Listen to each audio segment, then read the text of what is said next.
as it were. And so, if you remember, children of Israel were taken into bondage into Babylon for 70 years. After 70 years, Cyrus the Persian, and the Persian of the Medo-Persian fame, came, defeated Babylon, and even the first year, Cyrus the Great said to all the captive people, even those who were from Israel, the Jews, you can go home if you want to. Now, most of them, by being there 70 years, had already established themselves. It's where they established the synagogue and religious schools and things to teach Hebrew to their kids and all that, and culture. And so a lot of them had businesses, that sort of thing, even though they were slaves and couldn't just leave. They were set up very differently than the Assyrians and other folks who defeated Israel. And so the idea was, I really don't want to go back. Many of them, by 70 years, didn't know anything about Israel. They'd been born in captivity, and there they were, and that is the life that they knew. And so what we'd like for you to realize is not everybody rushed to go back, but a large group did. First group went with a guy by the name of Zerubbabel. He's going to go from Babylon up the Fertile Crescent all the way back down into Jerusalem, because nobody, even today, wants to go from here to here. That is one hot, nasty drive all the way around. But you go up and around. Now, he goes back, and when he goes back, he establishes as much as he can, as quickly as he can, Israel is back in town. Now, folks who were left, even though they had Jewish heritage, had sort of married in with the local Palestinians. They will later be called Samaritans. That's why you don't get the real hooray for the Samaritans, is that they were half one, half the other. And so they started to build a temple. They got thwarted for about 16 years or so till they get some letters back and get it all cleared up. But they were able to build a temple. Now, it wasn't near as grand as Solomon's temple, but it did have big going for it. And Herod would later add on to this, along with a huge platform and stuff. And the normal temple that we normally study when I show you pictures of the temple is Herod's temple that is in Jesus' time, which is way bigger, so to speak. But the idea is it was a temple, and they're back in the land, and it's just wonderful. In fact, they get back in the land for almost 80 years, and they start waning. The new is worn off. It's like your car, 3 years down the road, you still have payments, but it doesn't have that new car smell anymore. It smells like Taco Bell. And so the whole idea is like, yeah, this is great, but I still have those monthly payments. You got it. Okay? The idea is that is what happened with the temples. And it kind of got to be just blasé. I will go, we won't go. No. The idea was, you need a revival. So a whole new group of folks were sent over. A guy by the name of Ezra went to have a huge revival. He does. They get back into reading the scrolls, all that, everything comes back. But the problem was they didn't have any kind of security whatsoever, because they had 7 years of captivity, now another 80 years on top of that, now another 13 years would pass, and their security was laid in heaps. If an ancient city didn't have a wall, they didn't have anything, because all the surrounding people knew all I have to have is about 3,000 or 4,000 people, let alone lots of thousands of people, and we could just run through one end of the town to the other. You cannot defend yourself. And they knew that. So, okay, come back, build your temple, whatever. But we can control you because your wall looks just like this. Word gets all the way back to Babylon and hits the king's house. There is a man who is in the king's house. We're going to be looking at him right here. Good job. That's Nehemiah. The guy that you see on this little stele that is little fresco they carved on the wall this is Darius, King Darius. Remember Darius in the lion's den and all that? Daniel, that's the Darius. He's carrying the scepter and the cup. So he's royal all the way around. He's a Mede because of the flat hat. The Persians had the little puffy hat over here, little rounded. but you're going to have the Medes here in control. The guy behind him doesn't have the scepter, but he has the cup. This is the heir apparent. His name is Xerxes. You'll remember him from the 300. He's the guy with all the ornamental stuff that Hollywood said he had on. That's actually what he looked like instead. Thank you, Hollywood. Okay? But the idea is behind him, there's the guy, the only one in the whole crowd without a beard because he's a slave. You're not allowed to have a beard. That's on Nehemiah. There he is, right there in history.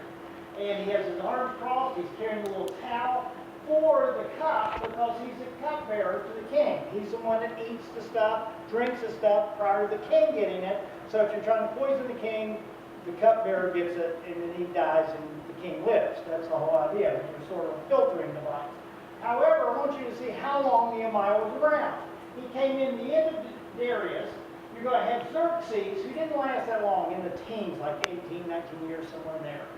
Then, after he passes off the scene, his son, Artaxerxes, takes over, and it's the 20th year of Artaxerxes. So, this guy's been around a long time, near power, so they talk with him about things just because he's there, and he's a friend, and he's articulate. He's been there forever. He knows everybody and all connections. And so you're going to have little Nehemiah in your hears. That's what the wall still looks like. Nehemiah's never lived there. He's born in captivity. So the idea is, oh no, the land of my fathers is down. Someone needs to do something. That's November. He prays and doesn't say a thing to the king until almost April. He prays about it. And finally, he's so sad about that, the king recognizes something's wrong with you. He goes, oh, may the king live forever because I don't want to offend the king. I'll die. So the idea is, he says, no, what's wrong with you? He says, the land of my fathers, wall's down flat. Goodness sakes. Someone needs to do something. He says, well, what would you have me do about it? Send me. I'll go rebuild this thing. Well, how long is it going to take? He has exactly how long it's going to take. Well, how much will it take? He has it exactly down because he's been praying since November about this. He's been working the plans out, so to speak. All he needs is credentials to go over there. King says, okay, I can afford to lose you for that long. Go. And he does. And by night, he sees the situation. The walls are down flat. There is no security whatsoever in that place. And he's wanting to rebuild walls. Eventually, walls that look something like this. Today, the city of David is down through this way. And then there's a city of David, which is right on an arch. You'll see the Kidron Valley runs here, the Hinnom Valley runs here, the Tarpolian Valley runs right over here, which merely is a trifle. But these are two major valleys down through here. This is kind of like up on a ridge. That's why it was easily defended. That's why the city of David is built the way it is. Temple is at the top. The in-between flatter side called the Ophel, which is right between it. And so the idea was, we've got to rebuild this thing to make it look like this, but it looks like this right now. All the rocks are down.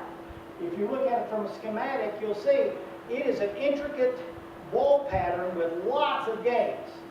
And so they start working on this thing. They go, okay, let's put this wall together.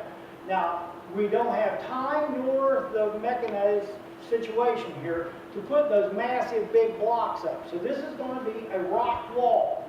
It will be effective, it will do the job, but we can get that thing up a whole lot quicker. In fact, it's still there. That is Nehemiah's wall, not this one, which is a little later. This section right here, you can see it a little better in a second. There we go. That's where the lady's standing. Those blocks right there, that's Nehemiah's wall. Still there, all the way around. So you can see, oh, we could build this thing. It's just built and you're moving big fat rocks, but it's not like those big, beautiful rocks that you see in the wall today. It's something that you could put up.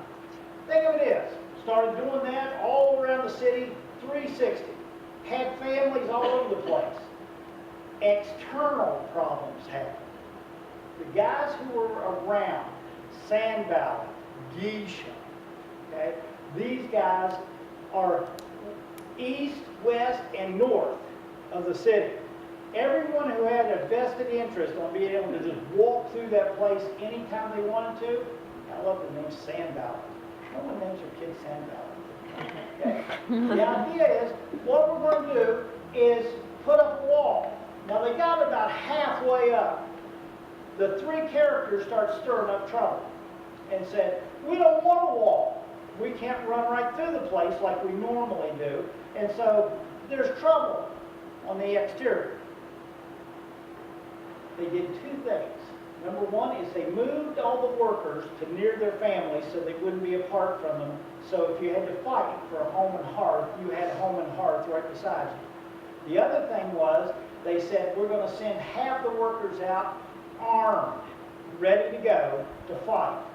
The other thing, the workers who are just regularly working, they'll carry a sword with them so that we can all switch and be fighters if we have to. But this was the way that they did it. They squished any external stuff going on. They're working away. Then one day, halfway up, things are going good. Work stops. And it's not because of externals, it's because of internals. That's why on Father's Day, it's good to look back for the men of the church. You don't have to be a dad to be in this thing. Males, pay attention to this. All at once, a challenge starts to come your home. There's no fight. There's no hurt like family hurt.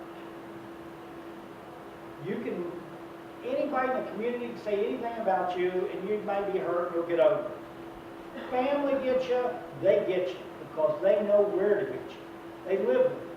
They know those little sharp points in your life, and they go right for those like the juggling. Okay? And so there was a great outcry of the people and their wives. Since this is Mother's Day. Yeah. And their wives. That's important. Mama's not happy? Nobody. Okay, here we go.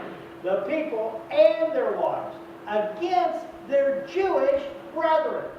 Now you've got all those external people, you know, I mean, when you have the Arab, you know, they're still fighting over there. But the idea is there's problems on the exterior against their Jewish friends, their family, as it were.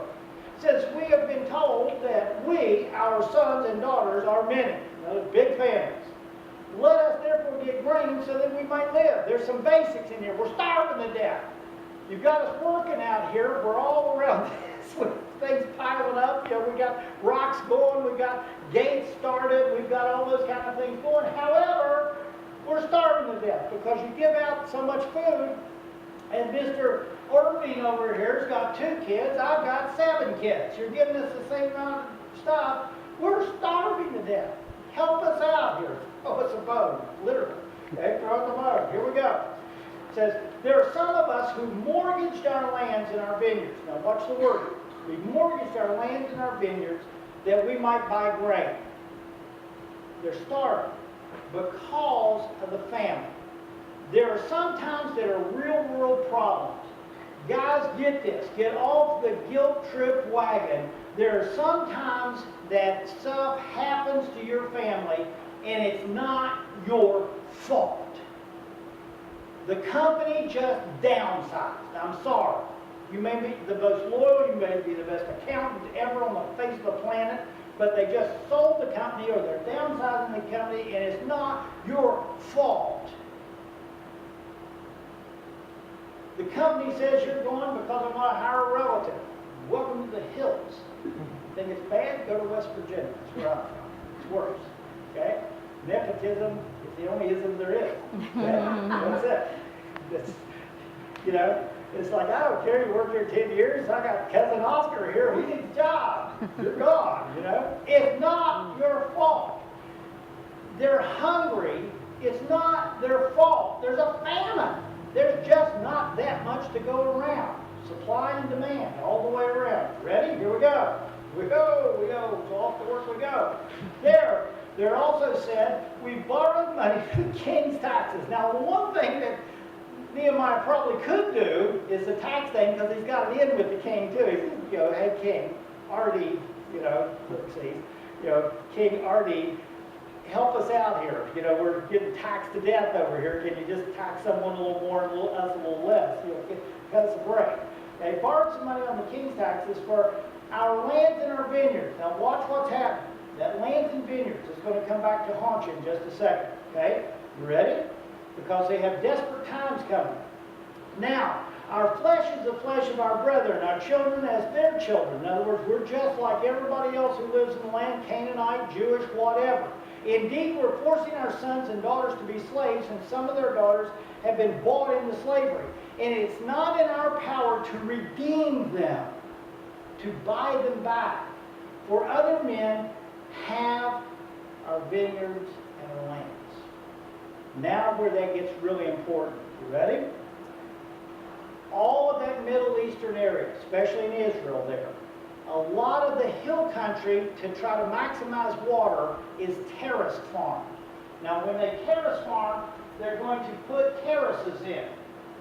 Literally going down, it maximizes rainfall because if it goes down, it absorbs into these layers. Any runoff doesn't get wasted, it just goes down to the next layer. And so the idea is you can make a hillside very profitable instead of farming it up and down.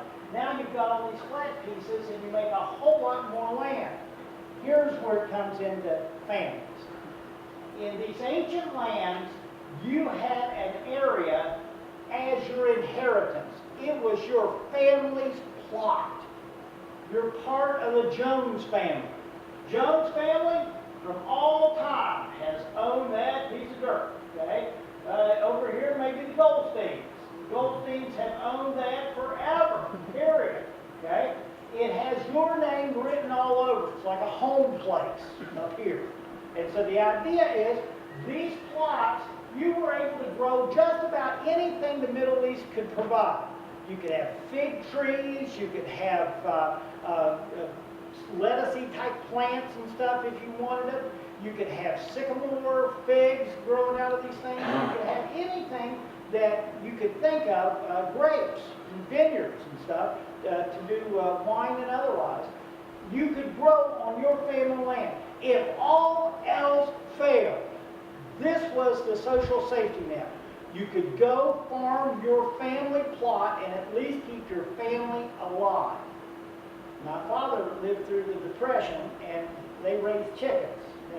Not like here with the giant chicken houses. They had a little chicken house, okay, which I loved because I used to empty the thing.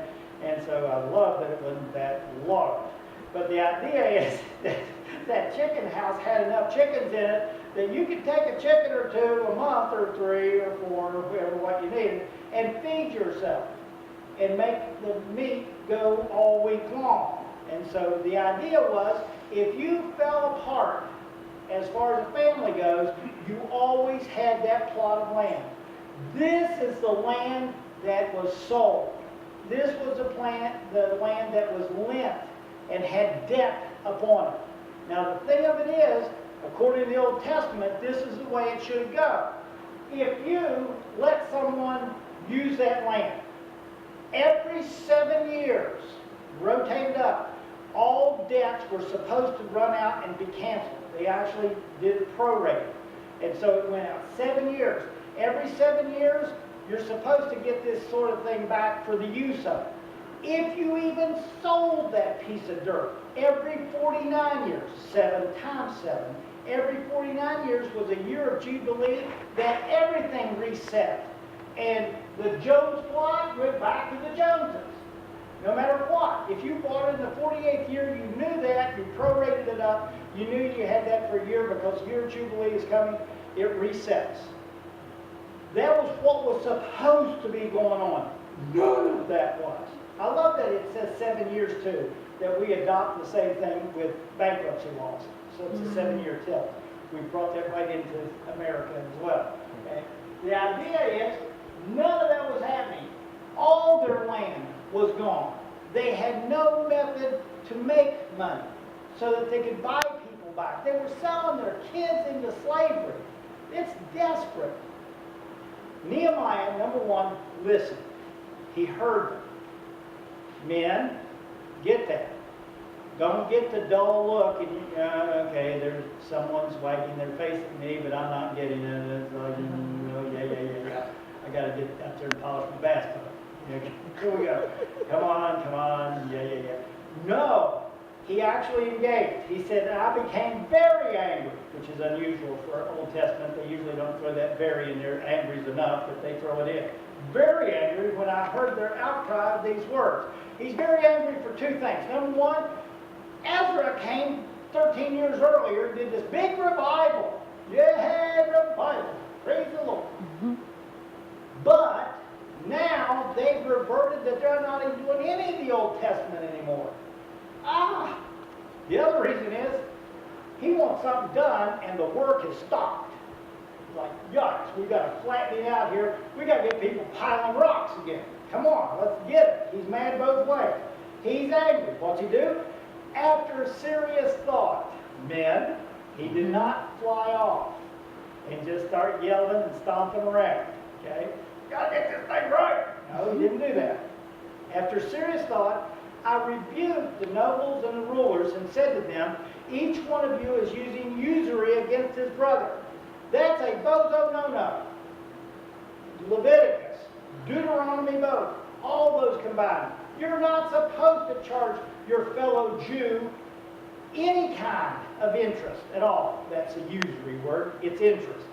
You just, if you're going to loan them the money, you loan them the money, they pay you back the money. That's it, plain old and simple. You had rules and stuff that went along with it, but no Gentiles, charge them. Okay, have I got a deal for you? Okay, here we go. Each of you is exacting usury for his brothers. So I called a great assembly against them. It wasn't just he went to the source, which is a good thing to do. It is he pulled everyone together and said, we're all in this. We know there's a problem here. Here. Okay? We know they're all here with big assembly. We're going to get this thing straight. Nobody leaves till we get this thing done. You ready? Cue the crickets chirping. Here we go. According to our ability, we redeemed our Jewish brethren from that were sold to the nations, and now indeed we sell our own brethren, or shall they be sold to us? In other words, we've gone all this time through the Babylonian captivity, all the diaspora, so to speak, the dispersion of throwing Jews out all over the place. We bought them back from everywhere to bring them along with us, and now you're turning them into slaves. Don't do this.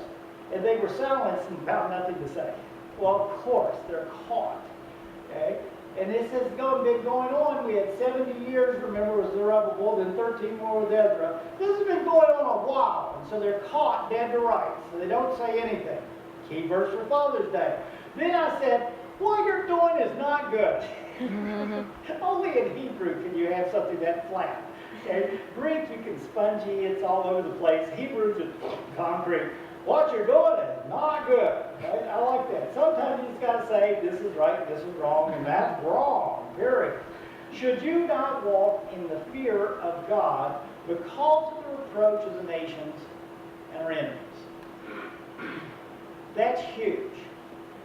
No one ever thinks that in the beginning. I'm going to blow up. I'm going to do something drastic. I'm going to do something with my family or something. I'm going to leave my family. I'm going to get mad and do this or that. No one sees the ripples that comes from that goes out into the community that is just dying to look at Christians and scream hypocrite. If I've heard that in ministry one time, I've heard it 1,000. If I don't go to church because those hypocrites down there, hypocrites are keeping me from God. And I never made any points. I always just said, well, if a hypocrite is standing between you and God, they're closer to God than you are. That never goes over. Don't try that. Just think about logistics. No, that doesn't work in an argument at all. It just inflates things. Throws jet fuel. The idea is this. I want you to realize what you do in your family ripples right out there. And not only for you, not only for your family, which has huge costs. Everybody, all those kids are made out of rubber. They'll bounce back. No, they won't. was set in therapy for years, trying to get over what you did to them or didn't do for them. Period. The idea is it ripples right out in the community, and people may not go to heaven and get that great privilege because of some bumhead thing that you've done in your family. Think about that, because that's pretty serious stuff. All that you do has ramifications that go out. You have influence beyond your largest expectations. To realize people are watching you, and they want you to succeed. They want to say, there's someone godly. Not me, but my friend over here. He's godly. They want so desperately to look at and say, you know, I mean, half the world was looking at Billy Graham or Mother Teresa or saying, gee, someone could aspire to do wonderful stuff. You could too. I could. You could. Do wonderful things and have that ripple through the community. We're almost done. God's people said? There you go. It's the only time I do that. I have to lead into it. 2 large sections will roll through them. I also, with my brethren and my servants, am lending money also. In other words, out of my own pocket, I'm paying people so they stay alive. Please stop this interest taking all the way. Restore to them even this day. He's got them all together. He's got the leaders down here. He's got all the people going, look at them, here it goes. Restore now to them even this day their lands, their vineyards, their olive groves, their houses, all that stuff. And even 1%, 100th of the money in the grain and new wine. You know, you guys could do without the 100th, you know. I'm just asking for a percent here, come on, of the new wine and oil that you have charged them. I love this. And they said, we will restore it and will require nothing from them. We will do as you say. I love this. Okay, let's put that in writing. Bring this thing out. So I called the priests, required an oath from them that they would do according to their promise, and I shook out the fold of my garment. Now that's an ancient thing. Once a judge got finished, he would stand up with his garment and shake it down, and it meant that everything went flat. So that, like law, we have it in balances like that, so it balances out with a masked lady justice or something, home scales. They would go so it's a flat-looking front on your outfit. It says, I shook out my garment so that may God shake you out of your own house and your own property if you don't perform this promise, and thus he will be shaken out and empty. And that means stoned, and everybody else that you know is stoned as well. You ready? Here it is, the payoff pitch. And all the assembly, that's the leaders and the people, the elite and the oppressed, the common worker, the blue collar, and the white collar executive, all agreed. This makes sense. This makes sense. They all said, amen, so be it. And God be praised because of it. And the people did according to the promise. Men, great leadership leads people to God.